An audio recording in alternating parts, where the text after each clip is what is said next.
Bismillahirrahmanirrahim. Assalamualaikum warahmatullahi wabarakatuh.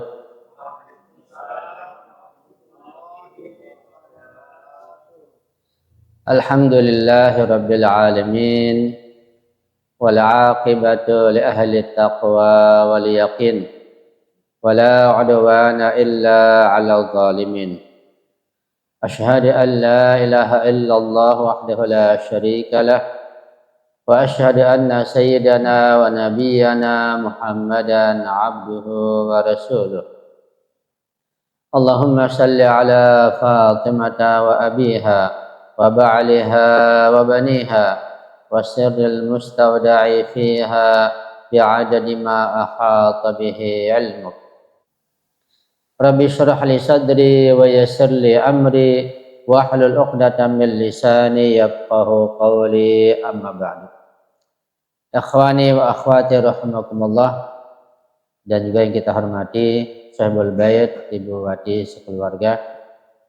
Alhamdulillah, syukurillah, pada malam yang penuh berkah dan mulia ini kita kembali bisa berkumpul bersama-sama di majlis Lentera Ilmu yang penuh berkah insyaallah untuk mengadakan dan melanjutkan pengajian kita seperti biasanya.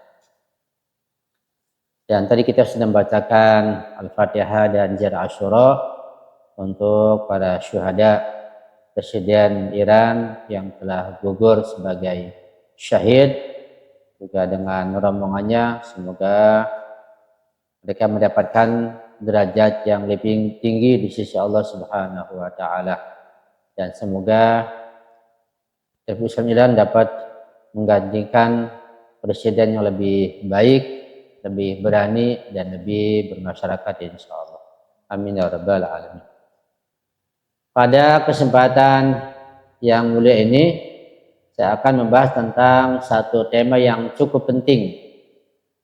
Dan tema ini kalau orang Iran bilang korburdi, yaitu bisa diamalkan atau praktis, yaitu pembahasan tentang akhlak dan irfan praktis atau amaliyah. Kita berharap kita bisa mengamalkan tema yang cukup penting ini dalam kehidupan kita sehari-hari insyaallah. Dan sengaja saya buat tag karena saya pikir kalau hanya lewat HP atau di WhatsApp atau di grup itu nanti kurang.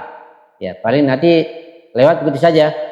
Nanti metode ini kita baca bersama-sama perlahan-lahan dengan tagnya, dan saya akan jelaskan ala kadarnya sehingga bisa lebih meresap ke dalam kalbu kita insyaallah untuk kita amalkan. Dan ini amalan akhlak atau irfan yang cukup berat atau sangat berat, dan jarang sekali kita ini orang biasa yang mampu untuk mengamalkan tema ini dengan baik. Mudah-mudahan kita bisa memahaminya dengan baik, mudah kita bisa mengamalkannya juga dan mengajarkan, menyampaikan kepada orang yang lain insyaallah. Jadi kita siap mengamalkan ya insyaallah, siap memahami ya. Dan kalau bisa kita berjanji ya, siap berjanji ya. Kita baca Al-Fatihah satu kali buat Imam Khomeini yang telah luar biasa menulis hadis-hadis dengan syarahnya, dan beliau masih usia sangat muda. Beliau menulis hadis-hadis di depan ini. Semoga beliau terus Allah angkat derajatnya, terus memberikan bantuan pada kita, syafaatnya pada umatnya, dan kita bisa memahami dan mengamalkan apa yang beliau sampaikan insyaallah. Al-Hadiniyah Al-Fatihah ma'as salawat. Allahumma salli ala Muhammad wa ali Muhammad. Allahumma salli ala Muhammad wa ali Muhammad. Allahumma salli ala Muhammad Ali Muhammad wa ajil farajahum. A'udzu billahi minasy syaithanir rajim. Bismillahirrahmanirrahim. Alhamdulillahi rabbil alamin. Arrahmanir rahim. Maliki yaumiddin. Iyyaka na'budu wa iyyaka nasta'in. Ihdinas siratal mustaqim. صراط الذين أنعمت عليهم غير المغضوب عليهم ولا الضالين. آمين. Mari kita berjanji pada Allah, pada Rasulullah, pada para ma'sumin agar kita ini berusaha untuk mengamalkan, memahami dulu, kemudian mengamalkan apa yang terkandung dalam kitab ini dan dalam diktat ini, insyaallah. Siap berjanji ya, insyaallah. Coba ikuti saya. Bismillahirrahmanirrahim. Allahumma salli ala Muhammadin wa ali Muhammad. Ya Allah, ya Tuhan kami, ya Rasulullah, ya Nabi kami, wahai para ma'sumin alaihimussalam, pada malam ini, malam yang penuh berkah ini, kami memohon bantuan dan syafaat-Mu agar kami dapat memahami dan mengamalkan kandungan dan pengetahuan yang terdapat di dalam kitab dan diktat ini. Ya Allah, ya Tuhan kami berjanji mulai malam ini kami tidak akan mengeluarkan emosi kami, kemarahan kami yang bukan pada tempatnya. Wahai para ma'sumin, bimbinglah kami untuk tidak lagi melakukan amarah kepada orang yang kami tujukan, juga kepada orang lain yang bukan pada tempatnya. Ya, kita berjanji ya, pada suami pada istrinya, istri pada suaminya, orang tua pada anaknya, pada temannya, pada yang lain, untuk tidak lagi melakukan amarah syaitani, amarah iblisi yang jelas merugikan kita, insyaallah. Sallu ala Muhammad wa ali Muhammad. Allahumma salli ala Muhammad ali Muhammad. Allahumma salli ala Muhammad ali Muhammad. Allahumma salli ala Muhammad ali Muhammad ajil farajah. Ya, perhatikan diktatnya, saya akan baca, saya akan jelaskan yang perlu dijelaskan. Bismillahirrahmanirrahim. Hadis ini bersumber dari Muhammad bin Ya'qub Al-Kulaini. Beliau mengambil hadis ini dari Ali bin Ibrahim. Beliau mengambil hadis ini dari Muhammad bin Isa, kemudian dari Yunus, kemudian dari Daud bin Farqad. Beliau meriwayatkan bahwa Imam As-Shadiq pernah berkata, marah adalah kunci dari segala macam keburukan. Al-ghadabu miftahu kulli syarrin. Emosional itu, marah yang memuncak adalah sumber bencana, kunci dari segala macam keburukan.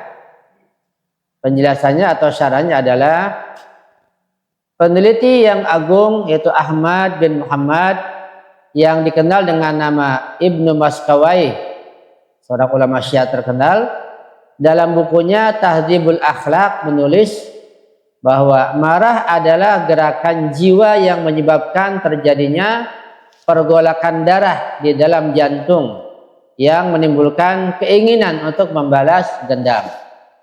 Itu kata beliau, dan saya punya buku beliau alhamdulillah, yaitu buku tentang akhlak yang sangat padat isinya, karya Ibnu Maskawai. Beliau mengatakan dalam kitab tersebut tentang masalah al-ghadab, masalah emosional, hakikat kemarahan. Kata beliau, al-ghadab, murka, kemarahan, emosi adalah harakatun lin nafsi, gerakan ruh, jadi gerakan jiwa. Jadi jiwa kita, ruh kita yang bergerak. yahdusu biha walayanu damil qalbi syahwatan lil intiqam, yang dengan gerakan ruh tersebut, gerakan jiwa tersebut itu menyebabkan terjadinya pergolakan darah yang memuncak. Itu orang ketika marah kan merah dia, dari ruh yang bergejolak kemudian menunjukkan kepada darah yang bergejolak hingga timbullah mukanya merah. Kalau mukanya putih kelihatan sekali memerah begitu. Itu karena darahnya yang dipompa oleh jantung bergejolak gitu. Kemudian dari situ adanya syahwat lil intiqam, ada ingin membalas dendam. Jadi balas dendam itu dikandung oleh ghadab, oleh kemurkaan, oleh emosional. Dan tidak mungkin adanya intiqam, tidak mungkin terjadinya balas dendam kalau nggak ada kemarahan. Jadi marah dulu baru ada intiqam, balas dendam. Ya. Itu secara singkat begitu. Dan ketika pergolakan ini menjadi semakin keras, semakin dahsyat, semakin tinggi, ia akan memperkuat api kemarahan. Semakin menyala apinya, semakin berkobar-kobar. Pergolakan yang hebat di dalam darah itu akan menguasai jantung, mengisi pembuluh nadi dan juga otak dengan semburan asap hitam, sehingga menyebabkan pikiran dan akal kehilangan kendali dan menjadi tidak berdaya. Akal tertutupi, nggak berdaya lagi, yang ada adalah emosi. Pada saat itu keadaan jiwa, keadaan ruh seseorang, ya jiwa artinya ruh ya, keadaan jiwa dan ruh seseorang menyerupai sebuah lubang tempat api meletup. Mengisi lubang itu dengan nyala api dan meniupkan gumpalan asap yang menyembur keluar mulutnya dengan panas yang hebat dan ledakan kemarahan.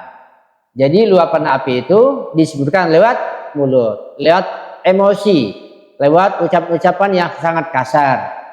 Kalau di terminal misalnya kata-kata binatang akan keluar semua. Atau di pasar misalnya, ya.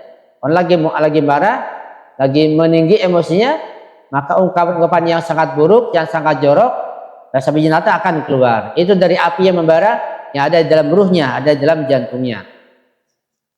Ketika hal itu terjadi, maka akan sangat sulit untuk menenangkan orang seperti itu, serta sulit memadamkan api kemarahannya.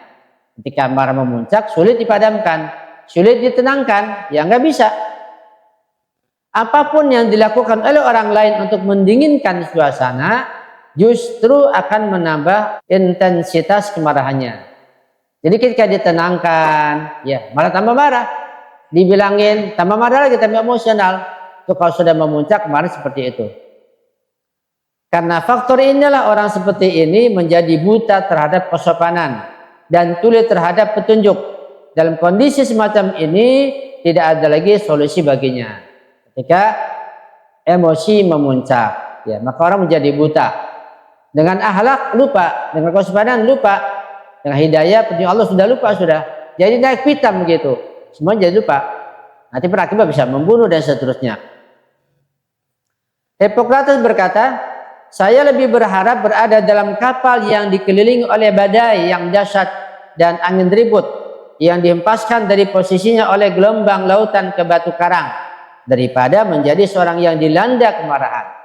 Jadi kata Hippocrates, lebih bahaya orang yang terkena marah yang memuncak dibanding kita berada di kapal yang diombang-ambing oleh badai, oleh ombak, dihempaskan ke batu karang. Masih lebih ringan, itu fisik. Ya, kalau sudah emosi, kemarahan bisa membunuh ribuan orang, ya. Membunuh ratusan orang, alhamdulillah. Bisa memenam, menguburkan bayi hidup-hidup. Itu emosional, itu kemarahan, dan bisa melakukan apa saja. Karena dalam kondisi semacam itu, pelaut mungkin dapat mengatur dengan cara yang entah bagaimana untuk menyelamatkan kapal itu dengan melakukan manuver-manuver yang cekatan.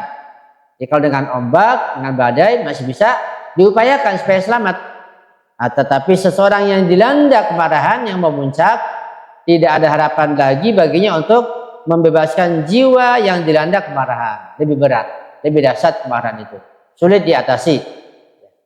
Sebab semua upaya seperti nasihat, saran, dan peringatan tidak akan dapat menenangkannya. Artinya kasih saran, nasihat diademi malah tambah parah, tambah menyulut apinya, tambah berkobar-kobar. Semakin seseorang berusaha untuk menenangkannya melalui permohonan yang rendah hati, maka ia malah akan menjadi semakin meletup. Ini karena banyak ya, ini isinya selesai semua, saya nggak banyak menjelaskan. Supaya kita selesai semuanya dalam satu pertemuan insya Allah. Sekarang manfaat daya amarah. Jadi al-quwwatul ghadabiyah, daya emosional itu manfaat dan banyak manfaatnya. Pernah saya jelaskan bahwa ruh itu punya empat kekuatan, ya. Al-quwwatul aqliyah, al-quwwatul ghadabiyah, al-quwwatul syahwiyah, al-quwwatul khayaliyah. Ruh punya empat kekuatan akal, kekuatan emosional, kekuatan ruh, kekuatan syahwat, kekuatan daya hayal. Jadi ini ada manfaatnya. Ini kita bahas secara detail dari si pandangan akhlak dan irfan. Ketahuilah, kata Ibnu Khomeini di sini, Imam mengatakan bahwa daya amarah itu al-quwwatul ghadabiyah adalah salah satu anugerah terbesar dari Allah yang diberikan kepada makhluk-makhluknya. Jadi al-quwwatul ghadabiyah, emosi itu manfaatnya besar. Itu fitrah dari Allah, harus kita gunakan sesuai pada tempatnya, ya. Yang dengan itu mereka dapat melakukan aktivitas-aktivitas yang berguna bagi dunia dan akhirat. Dunia akhirat bisa dengan al-quwwatul ghadabiyah, sangat bermanfaat. Dapat menjamin keberlangsungan spesies maupun keselamatan dan kehidupan individu serta keluarga. Manfaat al-quwwatul ghadabiyah, kekuatan emosi ada manfaatnya. Ia juga memainkan peranan besar dalam menciptakan dan mempertahankan tatanan sosial dan kehidupan masyarakat. Jadi itu masyarakat, sosial, sangat besar manfaat al-quwwatul ghadabiyah, emosi itu. Yang penting pada tempatnya, yang penting ada bimbingan dari syariat, bukan semaunya gitu. Apabila kemampuan yang mulia itu tidak melekat di dalam sifat dasar hewan, ia tidak akan dapat mempertahankan dirinya terhadap tantangan alam dan akan tidak berdaya menghadapi bahaya kerusakan dan kepunahan. Jadi hewan punya al-quwwatul ghadabiyah, emosi. Hewan gak punya emosi, ya cepat habis, punah, ada keturunannya. Jadi hewan pun perlu adanya kekuatan emosional, kekuatan amarah. Dan apabila kemampuan itu tidak ada pada fitrah manusia, ia tidak akan dapat mencapai sebagian besar prestasi dan cita-citanya. Di sini katakan bahwa orang bisa mencapai sukses, keberhasilan, bisa mencapai cita-citanya, itu ada dorongan al-quwwatul ghadabiyah, ada peran emosional. Kalau enggak, tidak akan mencapai, lesu jadinya, yang enggak bergairah. Kalau enggak ada al-quwwatul ghadabiyah. Selain itu, bahkan daya amarah yang kurang dan tidak sempurna sampai di bawah tingkat kewajaran, jadi enggak wajar, jadi enggak marah gitu. Loyo, lesu, diam, enggak pernah marah. Ini enggak wajar. Dianggap kelemahan dan cacat moral yang menimbulkan kejahatan dan keburukan yang tidak terhitung jumlahnya. Jadi orang nggak marah itu nggak punya sifat emosional, ya hanya diam. Misalnya syariat dihina nggak marah, Quran diinjak nggak marah, nggak ada marah, malah merusak ini, menghancurkan. Nah, itu bahkan berbahaya. Bahkan dianggap orang seperti itu moralnya sudah rusak. Ya. Seperti rasa takut, ya, ini menimbulkan sifat-sifat yang buruk karena nggak ada quwwatul ghadabiyah. Seperti rasa takut, rasa cemas, kelemahan, kelalaian, kemalasan, ketamaan, kurang kendali, kurang kesabaran dan toleransi, kurang keteguhan dan ketegasan apabila diperlukan, suka kemewahan karena emosionalnya rendah, lamban, lesu, tunduk kepada tekanan dan tirani, tunduk kepada penghinaan dan hal yang memalukan yang menimpa seorang individu atau keluarganya, pengecut, tidak bersemangat dan lain sebagainya. Jadi kerusakan akibat tidak adanya emosional yang sewajarnya, maka akan parah sekali. Banyak sifat-sifat buruk yang timbul dari orang yang nggak punya emosional yang secukupnya. Ketika melukiskan sifat-sifat orang mukmin, Allah berfirman, orang-orang beriman itu keras terhadap orang-orang kafir dan berkasih sayang di antara mereka. Ini sifat orang mukmin. Asyidda 'alal kufar ruhama bainahum. Jadi asyidda 'alal kufar, tegas pada orang kafir, ini punya sifat emosional. Kalau nggak punya sifat emosional nggak ada peperangan. Palestina ditindas ya biarin aja. Makanya punya emosional sehingga bisa membela Palestina. Dan Hamas dan yang lainnya punya emosional sehingga bisa melawan. Jangankan ya manusia, coba saja ayam ketika masih punya anak kecil, antum coba ganggu anaknya, dia akan kejar antum. Dan punya sifat emosional ayam itu. Kemudian melakukan tugas amar ma'ruf dan nahi munkar, yaitu mengajak kepada kebaikan dan mencegah dari kemungkaran, penerapan hudud atau hukuman yang diwajibkan oleh undang-undang pidana Islam, ta'zirat, yaitu hukuman yang diputuskan oleh seorang hakim, seorang wali faqih, dan pelaksanaan kebijaksanaan lain yang diajukan oleh agama atau ditunjukkan oleh akal tidak akan mungkin dapat dilaksanakan jika tanpa keberadaan daya amarah yang mulia ini. Ini manfaat daya amarah, manfaat al-quwwatul ghadabiyah sangat banyak sekali. Untuk bisa dijalankan, singkat kata tidak ada negara Islam yang bisa dijalankan kalau nggak ada al-quwwatul ghadabiyah. Begitu besarnya peranan emosional, peranan marah, tapi marah yang pada tempatnya. Marah yang dibimbing oleh syariah, oleh Allah, Rasul dan Ahlul Bait, bukan marah dengan syahwat, dengan kemauan sendiri. Ini marah yang dibimbing oleh syariat. Bab marah ada yang dibimbing oleh syariat dan marah yang dibimbing oleh iblis. Ya beda. Kita menghindari amal yang dibimbing oleh iblis. Nauzubillah min dzalik. Karena itu mereka yang percaya kepada pembasmian daya amarah dan menganggap kemustahannya sebagai suatu prestasi dan tanda kesempurnaan sangatlah keliru dan ia berada dalam kesalahan besar. Orang-orang yang balang itu tidak mengerti bahwa Allah Subhanahu wa taala tidak akan menciptakan kemampuan yang mulia tersebut, yaitu amarah, tanpa tujuan pada semua spesies di kalangan hewan. Jika ada orang, yaitu ulama, yang menganggap bahwa kita harus membasmi amarah, dihilangkan sama sekali, itu nggak benar. Amarah itu bagian daripada fitrah manusia, nggak bisa dihilangkan. Ketika dihilangkan akan terjadi kerugian.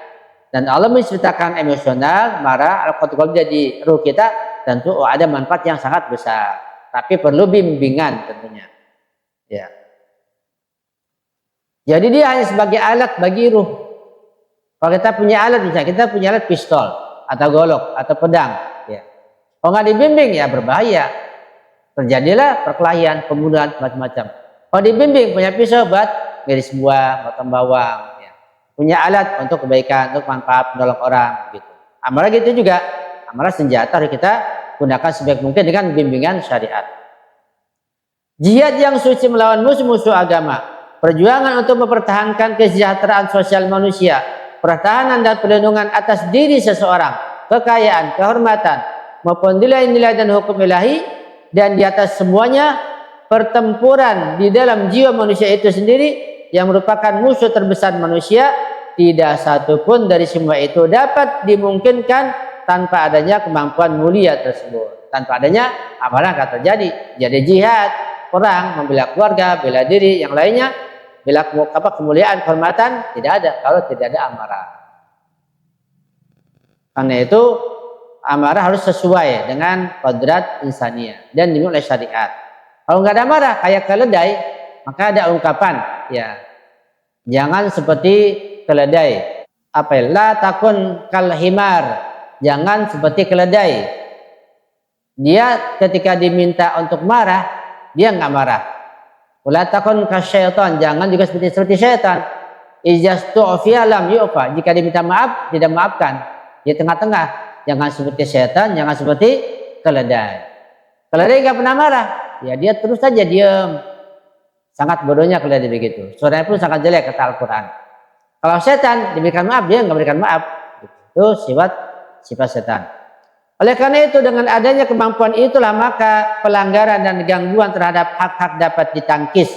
Batas-batas dapat dilindungi. Serta kejahatan individual dan sosial, praktik-praktik berbahaya dan tindakan-tindakan berbahaya akan dapat dicegah. Dengan adanya amarah, emosional dan al-quwwatul ghadabiyah. Justru karena alasan itu pula lah para hukama, para filsuf, para ulama mengingatkan kembali dan mewajibkan sejumlah obat praktis dan teoritis untuk tujuan penghidupan kembali kemampuan tersebut, seperti ikut serta dalam kegiatan-kegiatan kepahlawanan dan pergi ke medan perang pada saat perang melawan musuh-musuh Allah. Jadi mengobati pengecut harus pergi perang. Nanti kita ada di sini bahwa untuk mengobati penakut itu pengecut harus dipaksakan pergi ke tempat yang gelap begitu maksudnya. Diam dalam kuburan misalnya berapa saat terus dilihat begitu supaya nanti pengecut hilang. timbul keberanian. Ya. Bahkan dikisahkan dari beberapa ulama bahwa mereka biasa mengunjungi tempat-tempat yang berbahaya, tinggal di situ dan menghadapkan diri mereka dengan berbagai risiko dan bahaya besar. Mereka akan naik kapal pada saat lautan bergolak dan berangin keras, supaya mereka dapat membuang rasa takut dan menguasai kekhawatiran dan kelambanan mereka. Ya. Jadi ada cara-cara untuk menghilangkan kecemasan dan ketakutan yang berlebihan. Bagaimanapun, daya amarah telah tertanam dalam fitrah manusia dan hewan, kecuali dalam beberapa keadaan ia tidak aktif dan lamban, seperti api yang menyala kecil di bawah onggokan abu. Ya. Apabila seseorang melihat tanda-tanda kelambanan di dalam dirinya dan kekurangan rasa harga diri, ia harus berusaha mengatasi keadaan ini dengan menggunakan penangkalnya, yaitu keberanian yang merupakan sifat terpuji dan merupakan kebaikan moral untuk mengembalikan ke keadaan yang normal. Ya. Ini ada pendidikan khusus untuk meningkatkan amarah. Ketika orang amarahnya sangat kurang, timbulnya penakut jadinya. Nanti nggak normal, takut bukan pada tempatnya, amarah bukan pada tempatnya, tambah kacau lagi. Macam-macam sifat manusia. Ada yang emosinya tinggi, ya, tapi dia penakut. Ada yang kayak begitu. Ada yang emosinya tinggi, tapi dia pemberani, jadi brutal, macam-macam. Nah, di antara salah satu untuk mengatasi rasa ketakutan yang berlebihan, tempat gelap takut misalnya. Jalan sendirian siang hari takut misalnya. Siang hari di rumah sendirian takut. Ini kan nggak wajar. Itu ada cara-caranya. Ada seorang anak yang dia penakut, mungkin akibat ketika hamil dia pendidikannya kurang bagus, ya, atau kondisi ibunya sehingga turun ke anaknya. Karena kondisi hamil itu mempengaruhi watak dan sifat serta karakter anak. Ya. Itu ada obatnya, ada solusinya. Nah, sekarang kita masuk pada buruknya berlebihan dalam sikap marah. Tadi manfaatnya. Ya, ketika dia kurang, buruk. Ketika berlebihan juga, buruk juga. Sebagaimana kekurangan dianggap sebagai keburukan moral dan sumber dari berbagai kerusakan moral, maka berlebihan dan berpindah di luar batas-batas kewajaran juga secara moral dipandang sebagai keburukan dan sumber dari berbagai penyimpangan. Jadi marah itu harus tengah-tengah. Ya, gimana caranya? Dibawa kendali akal. Akal dibawa kendali syariat. Nah, jadi supaya marah terkendali, tidak ada jalan melainkan kita meningkatkan, menguatkan akal kita dengan pengetahuan di bawah syariat. Jika tidak, maka marah nggak normal, akan berbahaya nanti. Jadi kurang dari marah nggak normal, berlebihan pun nggak normal. Namanya ifrat tafrid. Yang mu'tadil, yang tengah-tengah itu yang bagusnya dituntut. Itu nggak mungkin tanpa adanya akal sehat dan bimbingan dari syariat. Diriwayatkan dari Imam As-Shadiq alaihissalam bahwa Rasulullah Shallallahu alaihi wasallam bersabda, marah itu merusak keimanan sebagaimana cuka merusak madu. Iman seorang bisa rusak dengan marah. Madu bisa rusak dengan cuka. Itu kata hadis. Nah, kita belum coba ini, coba aja. Ada kayak punya madu, tuang cuka, rusak nggak? Ini kan hadis. Kalau enggak berarti hadisnya bohong. Ya, bisa dicoba. Kalau marah jangan dicoba, nanti berbahaya. Kalau keimanan rusak, imannya hilang, bunuh diri gimana? Kalau untuk mencoba cuka dirusak oleh madu dirusak oleh cuka nggak apa-apa, berbahaya dan nggak bisa diganti. Tapi kalau keimanan dirusak oleh amarah, berbahaya, nggak ada gantinya. Bisa jadi seseorang marah dan dalam keadaan marah yang ekstrim, ia keluar dari agama Allah. Dikata Imam Khomeini, kemarahan puncak bisa mengeluarkan dari agama Allah. Ya. Jadi para penghuni Imam Musa, mereka kan emosi bukan pada tempatnya. Udah tahu sampai cucu Rasulullah dibunuh dengan amarah. Kalau nggak ada amarah nggak mungkin perang. Na'udzubillah min dzalik. Bara panas dan asap hitam kemarahan tidak saja merusak imannya dengan cara menggerogoti kebenaran keyakinannya. Ia juga membawa mereka kepada kemurtadan dengan mengingkari Tuhan sehingga membawanya kepada malapetaka abadi. Na'udzubillah min dzalik. Sampai ke dalam neraka, berakhir ke sana. Dan jika ia menyadari hal itu, penyesalannya tidak akan ada gunanya selama api kemarahan yang dinyalakan oleh percikan api yang dilemparkan oleh iblis terus bergemuruh di dalam hatinya, seperti yang dikatakan oleh Imam Al-Baqir alaihissalam. Kata beliau, Sesungguhnya kemarahan adalah percikan yang dinyalakan oleh iblis di dalam hati anak Adam. Ya. Hanya percikan saja iblis, ya, sedikit. Nah, kalau kita punya akal, kita punya ilmu, kita punya kesadaran, kita punya syariat, itu api mudah dipadamkan karena masih kecil api itu. Kalau kita biarkan, kita mengabaikan syariat, nggak perlu dengan akal, ya maka akan jadi bisa dan sulit dipadamkan nantinya.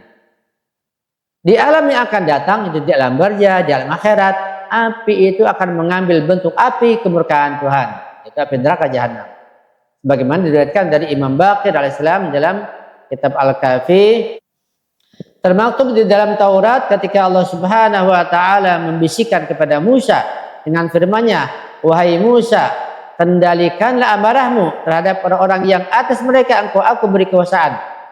Jika engkau dapat mengendalikannya, aku akan menghindarkan engkau dari kemurkaanku." Itu balasan dari Allah ketika Nabi Musa mengendalikan emosionalnya. Harus diketahui bahwa tidak ada api yang lebih menyakitkan daripada api kemarahan Tuhan, kemarahan Allah, ghadabullah. Disebutkan dalam sebuah hadis bahwa Isa putra Maryam ditanya oleh murid-muridnya tentang suatu hal yang paling berat untuk dipikul. Apa sih paling berat dipikul oleh manusia? Kata murid-murid Nabi Isa. Nabi Isa menjawab, kemarahan Tuhan yang maha tinggi adalah hal yang paling berat untuk dipikul. Itu jawab beliau, jawab Nabi Isa.